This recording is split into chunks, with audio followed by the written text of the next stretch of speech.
She let a freezing woman sleep in her house. Next day, a billionaire showed up and changed her life. The wind screamed through the cracks of the tiny window as snow swallowed the small town. Inside a flickering old house, a young woman wrapped herself in a worn-out blanket, unaware that tonight's knock on her door would change her life forever. When she opened it, a shivering woman collapsed into her arms, barefoot, drenched, and whispering only one word, "Please." Maya didn't know it yet, but that one act of kindness, that one choice to help a stranger, would bring a billionaire to her doorstep the very next morning. And what he said would leave her trembling. Snow fell harder than it had in years, covering the quiet street in silence. Maya Thompson stared at the flickering candle on her wooden table, her hands numb despite the thick sweater she wore. Her old house's heater had stopped working days ago, and she couldn't afford to fix it. Life had been difficult since her mother's passing and the loss of her job at the factory 2 months back. Still, she held on, surviving day by day, with nothing but her late mother's voice echoing in her mind. Kindness never returns empty, Maya. It always finds its way back. At exactly midnight, there came a faint, desperate knock at the door. Maya froze. Nobody visited her this late, especially not in a storm. Another knock, louder this time. She hesitated, clutching her blanket tighter. But something, maybe instinct, maybe her mother's words, made her open the door. A woman, maybe in her early 30s, stood outside, soaked from head to toe. Her clothes were thin, her lips blue, her eyes wide with fear and exhaustion. "Please. I have nowhere to go," she whispered, trembling uncontrollably. Maya didn't think twice. "Come in," she said, pulling her inside. The woman collapsed near the small fire Maya had managed to light. Maya gave her dry clothes, a warm blanket, and a cup of soup, though it was the last she had. As the woman slowly regained warmth, she introduced herself as Evelyn. She didn't say much, only that she had been running from something or someone. Her hands shook when she tried to drink the soup, and her eyes darted to the window every few seconds. Maya didn't press for details. She only said softly, "You can stay here tonight. You're safe now." Evelyn looked at her with eyes full of disbelief, as if she couldn't understand how a stranger could be this kind. Later that night, when Maya went to her small bedroom to rest, she heard Evelyn whisper from the next room. "Thank you, you have no idea what this means." Maya smiled faintly. "Good night, Evelyn." She didn't know that by morning, Evelyn would be gone. And in her place, something far more unexpected would appear. The next morning, sunlight slipped through the frost-covered window. Maya yawned, rubbed her eyes, and stepped into the living room. The blanket on the couch was folded neatly. The soup bowl was washed. Evelyn was gone. A small golden locket sat on the table, with a single note attached. "Thank you for saving my life. E." Maya picked it up, confused but touched.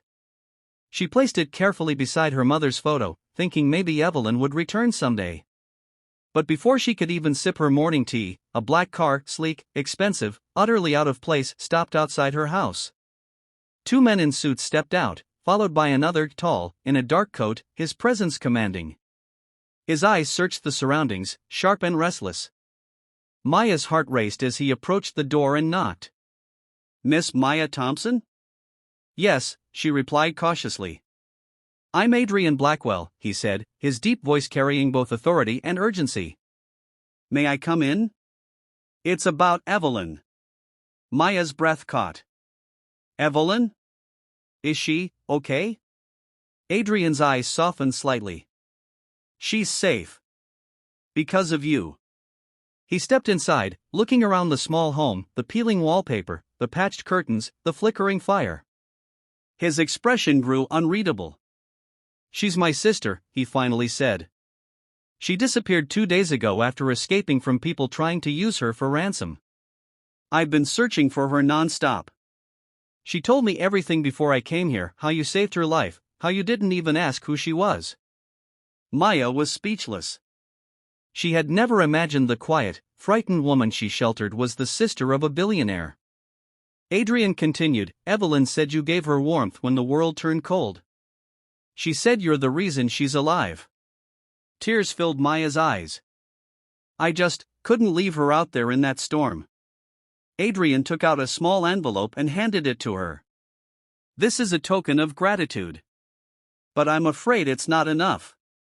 Maya hesitated to open it. "I didn't do it for money." "I know," Adrian said softly. "That's exactly why you deserve more." He paused, then smiled faintly. "I want to offer you something else, a job. You once worked at the textile factory, right? I recently bought that company. I need someone honest to help manage a new charity branch. You'd be perfect." Maya's lips parted in disbelief. "You're serious?" "Completely. Evelyn said you reminded her of our mother, strong, kind, and brave." Tears slipped down Maya's cheeks. After months of struggle, after nights of hunger and hopelessness, this moment felt unreal. A week later, Maya stood inside a bright new office, her name engraved on a golden plaque. Maya Thompson, director of Hope Foundation. The same house that once echoed with silence now filled with laughter and life. She rebuilt her heater, painted the walls, and often found flowers left at her doorstep, always with a note from Adrian. Kindness always finds its way home. One snowy evening, Maya stood by the window, watching the flakes fall just like that first night. She whispered to herself, "If I hadn't opened the door that night." She smiled, eyes glistening. Kindness really does change lives. And outside, in the quiet of the falling snow, Adrian's car waited under the streetlight, a silent promise that this was just the beginning of something beautiful. In a world that often feels cold, one act of warmth can light 1,000 lives. Never underestimate the power of kindness, it may just change your destiny.